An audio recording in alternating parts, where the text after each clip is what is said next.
I just filmed an entire video and it turns out it chopped half of my head off. So we are doing this again. Hey guys, welcome to today's video. In today's video, I will be talking about some heartwarming reads. So I feel like recently I've really been needing some heartwarming books, something that's gonna make me feel comfortable, something that's gonna be like this warm blanket that's hugging me. And you know what? I decided to share some books with you that might help you feel exactly that way. So let's just get on with it. First book is Before the Coffee Gets Cold by Toshikazu Kawaguchi, and this is a book I feel like I've mentioned so much. I've talked about it so much, but some books I feel like you just need to spend a lot of time with, not because they're complicated, but because they're so lovely that you just want to keep on reading them forever. And this is one of these books. It's a collection of short stories and it centers around a cafe in which you can go back in time, or actually also go into the future. And it revolves around a few strangers who regret deeply something that they did and they want to go revisit that. But it just so happens that when you sit in that specific chair in this cafe and have a cup of coffee, you can only go back to the past, but you cannot influence your present. So whatever you do, nothing will change. And this is something that turns many people off and they choose not to do that. But in this book, you follow characters that nevertheless try and give it a go back into the past or go into the future, and you see their stories unfold. And some of them, yes, are a bit sad, or more than a bit sad, but the way they're written just makes it so cozy and so comforting.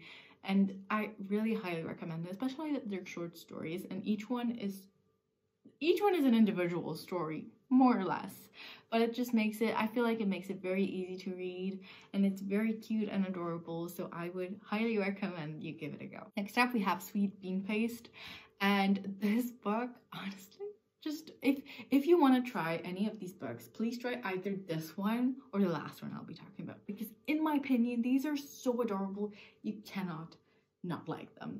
So this book centers around a guy who's working at a cafe slash store where he's making dorayaki, and these are sweet fluffy Japanese pancakes filled with sweet bean paste, and he really hates his job there, but he's doing it because he's had a deal with the owners that he's going to help them at the store if they help him in return.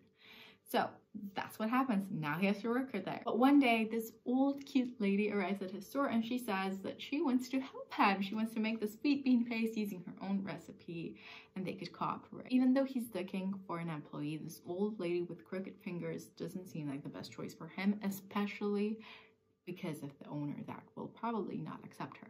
So he declines, but soon enough, the relationship grows very, very strong. And oh my gosh, guys, this relationship between the two of them, like, is so cute and so adorable. And you see her teaching him all the secrets of the sweet bean paste. You see them learn more about each other. You also learn about them more.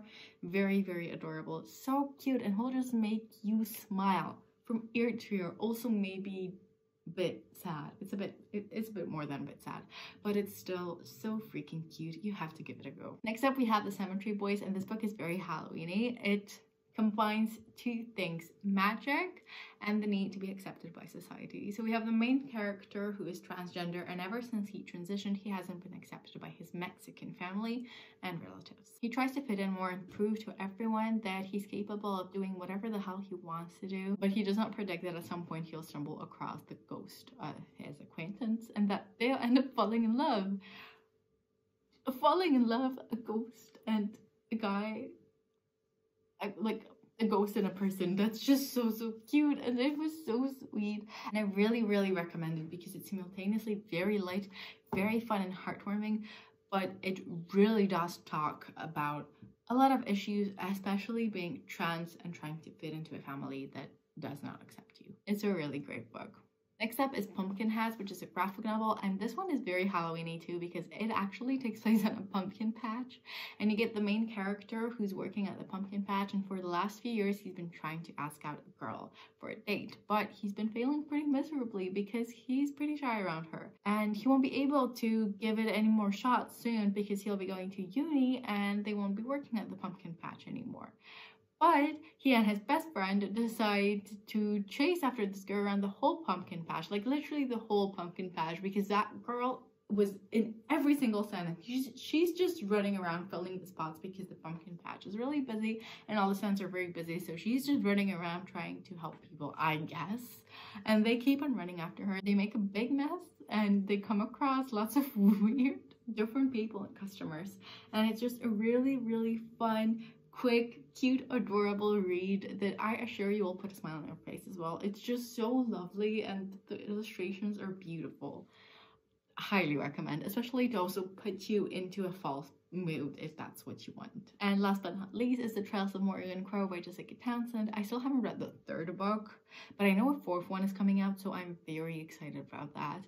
But this is just such a great series. If you love Harry Potter for the comfort and the safety it gives you, you will love this. And I'm not saying this because Morgan Crow is like an equivalent to Harry Potter, because they're two completely different things. Like, two completely different things. Let me just say that, because I hate when people just say it's like, oh, Harry Potter.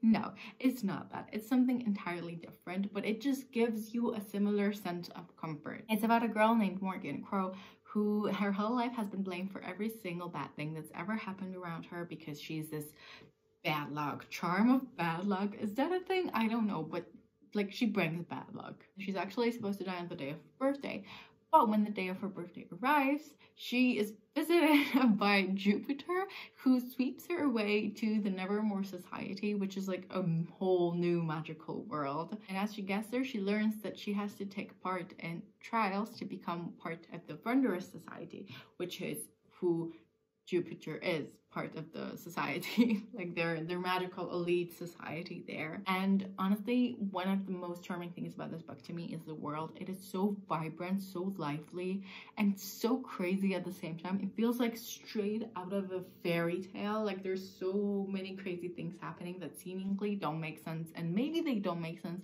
but you are just enchanted by it to the point that you don't care and you just want to know more about the crazy things that are happening. I would so highly recommend this book alongside Sweet Bean Paste. These two books, they're very, very different.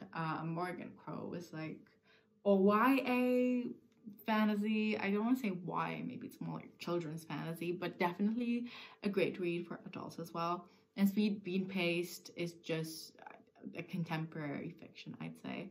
So these are two entirely different things, but they give you so much comfort and they make you feel so safe and happy, and I cannot emphasize enough, but you definitely have to give this a go as well. I hope you guys enjoyed the video. I'd love to know if you have any books that you've read recently or that you want to read that will make you feel very comfortable or that have made you feel comfortable. I'd love to know, because like these are such great books to read that give you a sense of comfort. I hope you enjoyed this video, and I hope you're staying safe and taking care of yourself. I see you soon. Bye!